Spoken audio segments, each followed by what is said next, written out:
সেনাপতি রাঘবেন্দ্র, তুমি আমাদের সঙ্গে রাজপ্রাসাদে ফিরে যাও।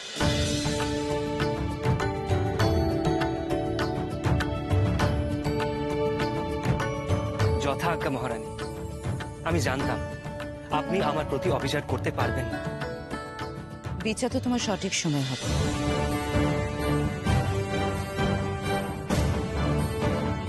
বিশ্বাস তোমায় আমি করি না, শুলে চড়ানোই উচিত।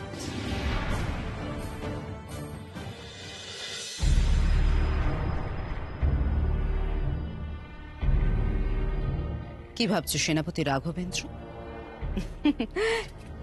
কিভাবে এখন পালাবে আমার সামনে থেকে? এসব ভেবে এখন আর কোনো লাভ নেই। ধরাই যখন পড়েছ তখন তোমাকে তো আমি পালাতে দেব না।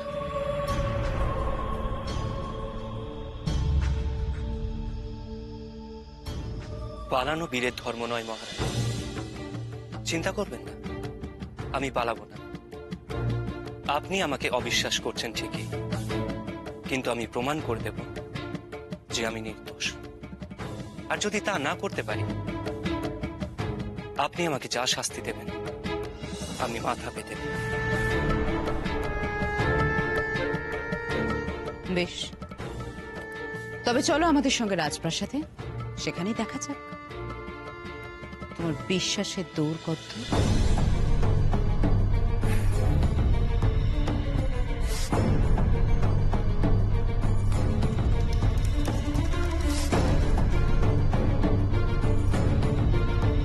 চতুর্দুলা হাজির মহারানী।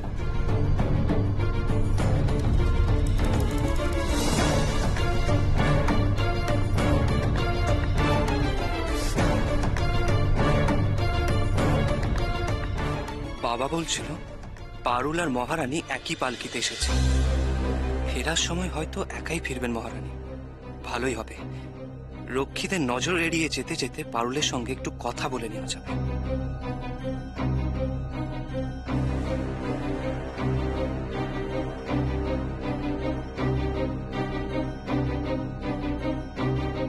পারুল, আয়। এমনিতেই আমাদের অনেক দেরি হয়ে গেছে। এখন যদি না রওনা দিই, প্রাসাদে ফিরতে অনেক বেলা হয়ে যাবে।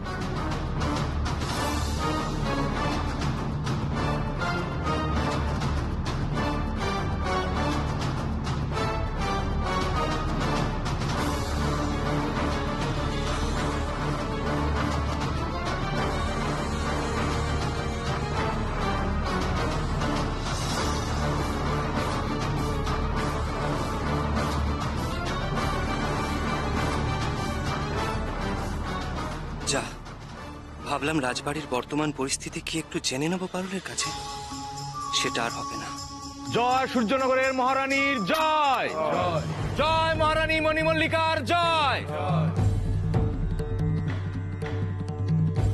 সেনাপতি ভেবেছিল বনদেবীর গল্প শোনাবে আর আমি বিশ্বাস করে নেব। তুমি যতই গল্প বাঁধো, রানী মণিমল্লিকা যাচাই না করে তোমার কথা বিশ্বাস করবে না সেনাপতি।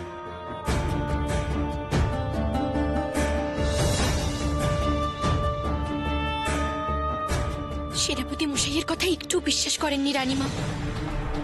যদি সত্যি ফিরে গিয়ে সুরে চড়ান সেনাপতি মশাইকে, কি করে বাঁচাবো আমি তাকে?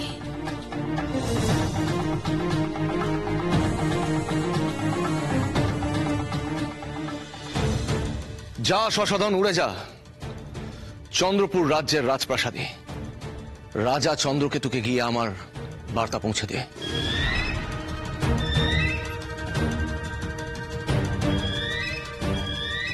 উড়ে যা বলছি শশধন, আমার বার্তা পৌঁছানো খুব প্রয়োজন, সময় খুব কম। যা, উড়ে যা। কি এমন হলো যে ও আমার আদেশ শুনছে না?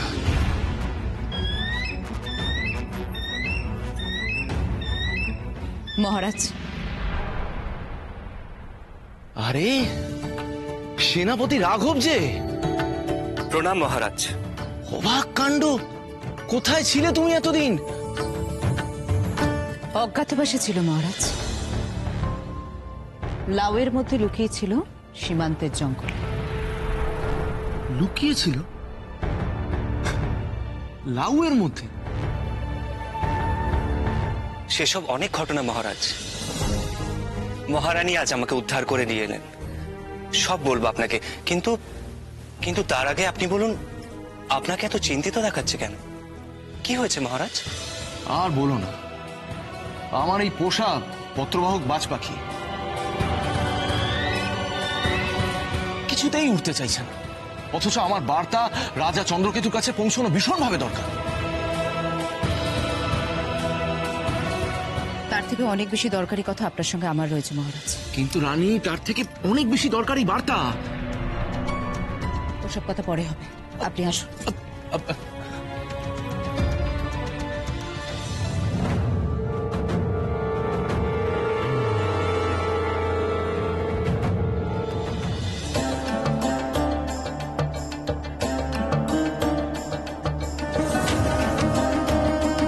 কি হয়েছে বন্ধু?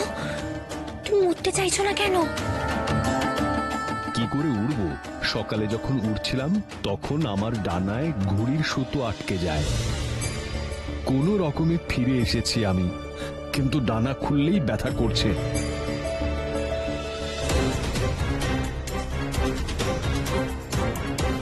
ভয় হচ্ছে যদি ডানা কেটে যায়।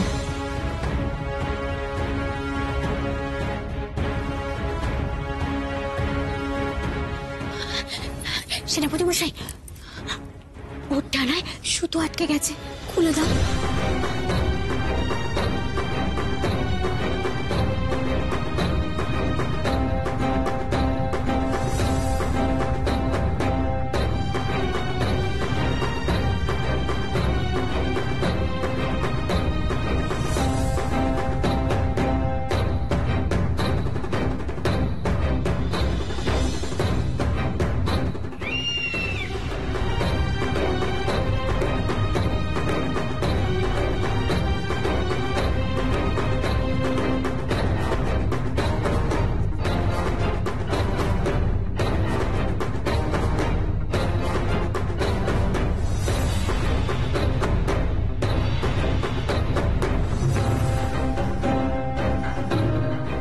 আমি তোমাকে কতবার সাবধান করেছি সুরেন্দ্র, এই সেনাপতি রাঘবকে আমি মোটেও বিশ্বাস করি না। ওর ওর মতিগতি মোটেও সুবিধা নয়। মল্লিকা, মল্লিকা, মল্লিকা, কিন্তু এখনো তো রাঘব। মহারাজ, বাজ পাখি এবার উড়তে পারবে। এই সুতো আটকে ছিল ওর ডানায়, তাই বেচারি উঠতে ভয় পাচ্ছিল। যাও বাজ, উড়ে যাও রাজা চন্দ্রকেতুর প্রাসাদে।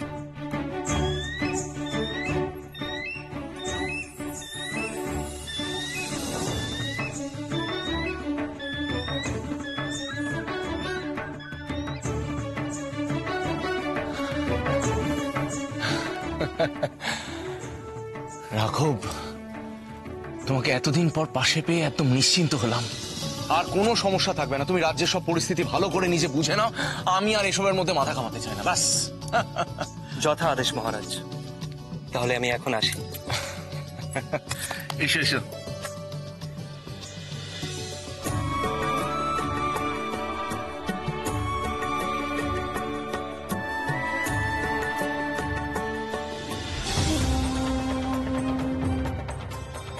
আবার তুমি সে একই ভুল করলে মহারাজ। ওকে দায়িত্ব না দিয়ে ওকে শুলে চড়ানো উচিত ছিল। কিন্তু রানী, আমি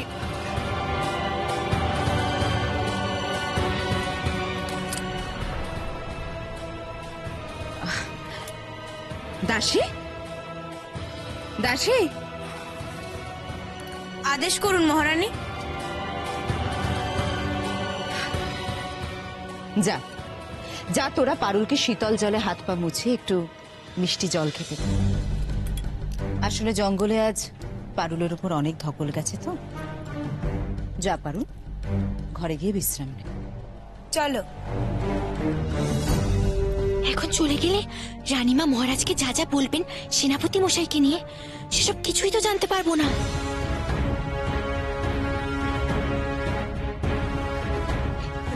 না না রানীমা, আমি ঠিক আছি, আমার কোনো অসুবিধা নেই। আমি আপনার খাস দাসী। আমি বিশ্রাম নিতে চলে গেলে আপনার সেবা করবে কে?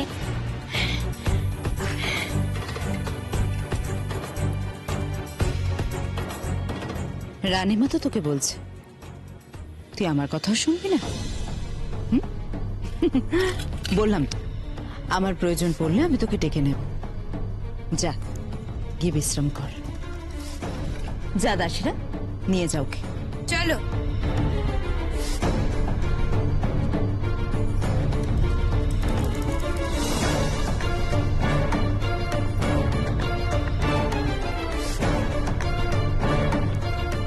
চলো সুরেন্দ্র, আমরা বরং তোমার কক্ষে যাই।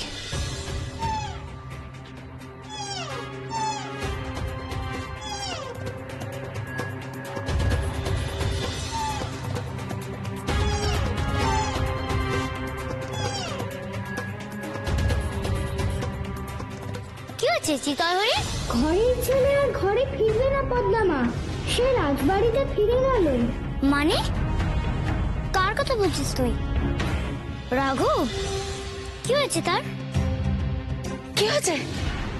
কি হয়েছে মহারানী? কি হয়েছে? রাঘবের কি হয়েছে? তাহলে তাহলে রাঘব ধরা পড়ে গেল প্রহরীদের হাতে। দিদি, এভাবে কাঁদবেন না, আগে আমরা শুনতে দিন কি হয়েছে। রাঘব কি তাহলে ধরা পড়ে গেছে? রানী পাছে দেখে ফেলে, তাই সে একটা লাউয়ের ভেতরে ঢুকে গড়িয়ে গড়িয়ে যাচ্ছিল। কিন্তু হলে কি হবে, ভাগ্যে যা লেখা আছে তাই তো হবে। লাউ গড়িয়ে থামলো রানীর পায়ের কাছে।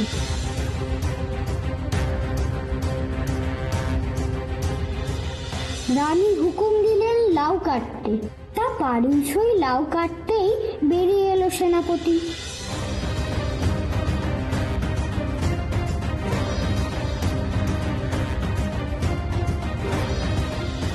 তারপর কি হলো? ধরা পড়ে সেনাপতি এক গল্প শোনালো, বলল বনদেবীর গল্প। তারপর রানী তাকে সঙ্গে করে রাজপ্রাসাদে নিয়ে গেল। আচ্ছা, আসি পদ্মামা।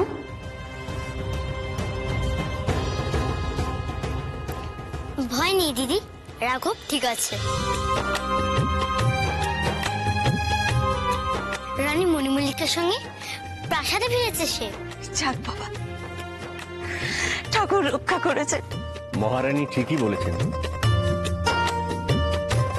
আমিও সেই একই খবর নিয়ে এলাম। কিন্তু মহারানী মণিমল্লিকা এত সহজে রাঘবকে ক্ষমা করবে বলে মনে হয় না। এসব কি বলছেন আপনি? পারুলি আমাদের একমাত্র ভরসা। বলছি না আমার এসব কিছু লাগবে না, তোমরা শুধু শুধু কেন এরকম করছো? তাই বললে কি হয় মেয়ে? মহারানীর হুকুম বলে কথা, মহারানীর হুকুম না মানলে আমাদের তো আবার গর্দান যাবে। কেন যে রানীমা আমাকে এত আদর যত্ন করছেন কে জানে, হঠাৎ এত ভালোবেসে ফেললেন কি করে? এখন এদের হাত থেকে ছাড়া না পাওয়া পর্যন্ত সেনাপতি মশাইয়েরও খোঁজ নিতে যেতে পারবো না। তুমি যতই সেনাপতি রাঘবেন্দ্রকে সমর্থন করো না কেন সুরেন্দ্র, আমি ওকে এক ফোঁটাও বিশ্বাস করি না। সব শুনে তোমার কি মনে হলো সুরেন্দ্র? বনদেবীর গল্পটা কি সত্যি? তোমরাই তো বললে একটা বড় লাউ কেটে ওকে বের করে আনা হয়েছে, তাহলে? কিন্তু কেন জানি না আমার মনে হচ্ছে রাঘবেন্দ্র ইচ্ছে করে ওই লাউয়ের মধ্যে ঢুকেছিল। ভয়ানক ধুরন্ধর, শত্রুপক্ষে চড়ো। আমাদের আরো অনেক বেশি সাবধান হতে হবে সুরেন্দ্র। না না মল্লিকা, কোথাও একটা বড় ভুল হচ্ছে তোমার। ও একজন সত্যিকারের বীর যোদ্ধা, ও আমাদের রাজসভার গর্ব। ওর মতো একজন সেনাপতি আমাদের সাথে আছে বলেই আশেপাশে রাজ্যের রাজারা আমাদের দিকে ফিরে তাকায় না, সমীহ করে, ভয় পায়। তোমার কি মনে হয় সুরেন্দ্র,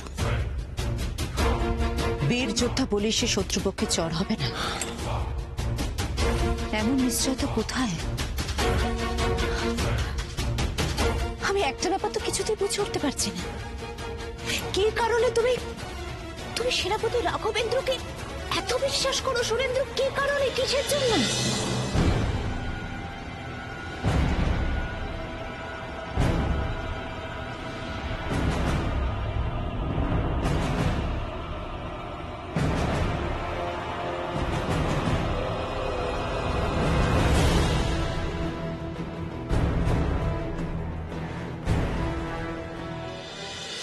এক্ষুনি ধরা পড়ে যেতাম দাসীদের কাছে। পারুলের ঘরে ঢুকতে দেখলে আমাকে যে কি ভাবতো কি জানে। কিন্তু কিন্তু এ আমি কি দেখলাম? দাসীরা সেবা করছে পারুলের। কি হচ্ছে এসব? পারুলের জন্য মহারানীর মহলে আলাদা ঘর, তার উপর এত সেবা যত্ন। আমি কিছুতেই বোঝাতে পারছি না তোমাকে মল্লিকা, কোথাও একটা মস্ত বড় ভুল হচ্ছে। রাঘবেন্দ্র যদি সত্যি একজন বীর যোদ্ধা না হতো, সেই দিন ঝড় জলের রাতে নিজের জীবন বিপন্ন করে আমাকে বাঁচাতো না। হ্যাঁ, বাঁচাতো না।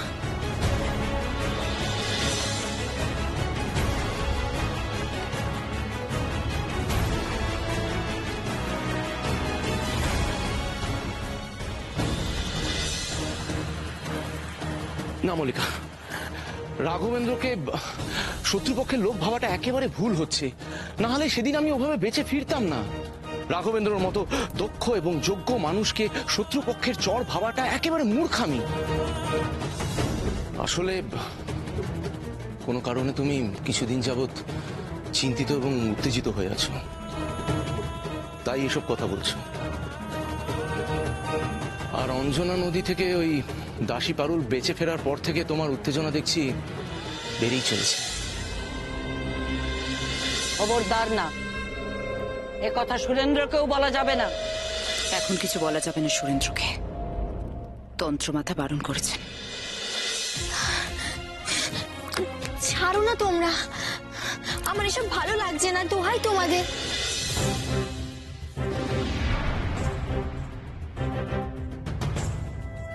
মা একবার মাপটা দেখে নাও তো, সব ঠিকঠাক আছে কিনা। কিসের মাপ? মহারানী তোমার জন্য একজোড়া বালা বানাবার হুকুম দিয়েছিলেন। মা তুমি যদি একবার বালাটা পরে নাও তাহলে মাপটা বোঝা যাবে, তাহলে আমি নিশ্চিত হই। জানি না, বালা আমার জন্য? এতে এত অবাক হওয়ার কি আছে? তুমি হলে মহারানীর খাস দাসী। কি বল, দাও দেখি, আমি মেয়ের হাতে বালাটা পরিয়ে দিচ্ছি। নাও নাও নাও, এই নাও, এই নাও।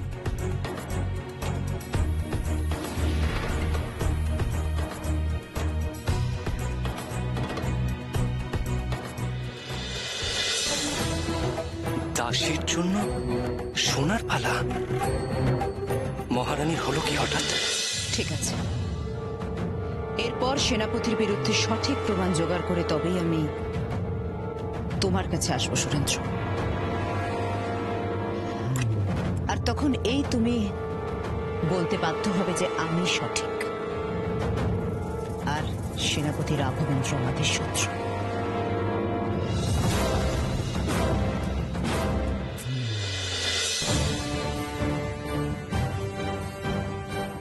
মনে হলো দাসী পারুলের বিষয়টা আমার কাছে এড়িয়ে গেল মণিমল্লিকা, কিন্তু একটা পরিকল্পনা তো আছেই ওর মনের ভেতর, যা আমার কাছেও প্রকাশ করতে চাইছে না। কি পরিকল্পনা? মাপে একেবারে ঠিকঠাক। তাহলে রইলো বালা, মা আমি চলি।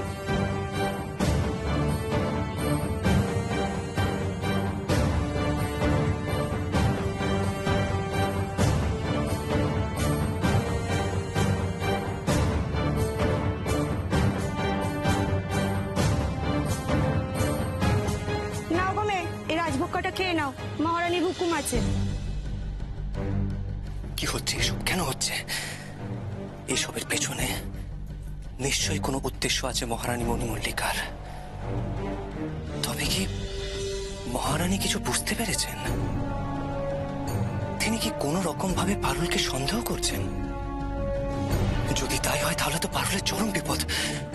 কিন্তু আমি তো পারুলের সঙ্গে কথা বলার সুযোগই পাচ্ছি না। সব সময় কেউ না কেউ পারুলের পাশে আসছে। না, আমি বরং এখন যাই, পরে আবার আসবো।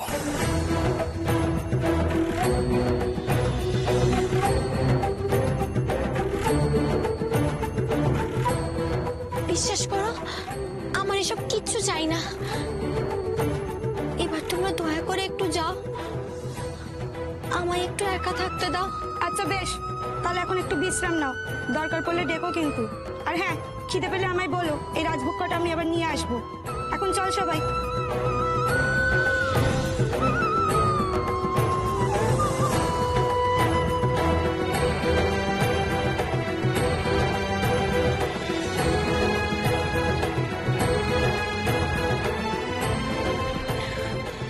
কি হচ্ছে কিছুই বুঝতে পারছি না।